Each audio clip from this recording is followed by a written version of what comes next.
Update tayo sa sitwasyon sa MRT ngayong rush hour. May live report si Haji Rieta. Haji! Yes, Igan, good morning. At kung kanina, Igan, ay napakaluwag dito sa may bahagi nga ng MRT station dito sa North EDSA.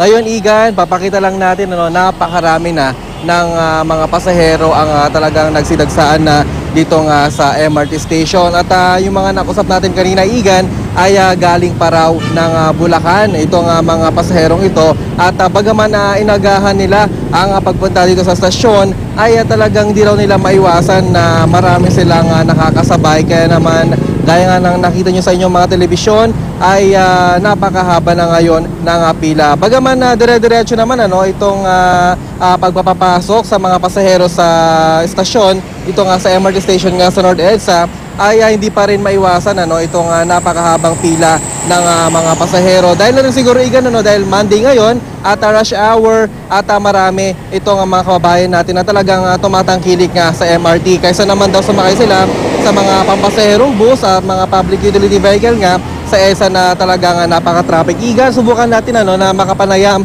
ang ilan sa mga pasahero. Sir, good morning ho.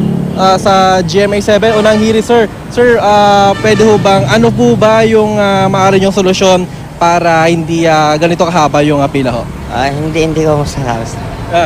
Sir, kayo ma'am, good morning ho. Ayun, Igan, pasensya na, talagang nagmamadali itong mga kababayan natin. At kahit na talagang ganito, ay tinitiis nila na napakahaba ng pila. Try pa rin natin, Igan. Ma'am, good morning. Okay.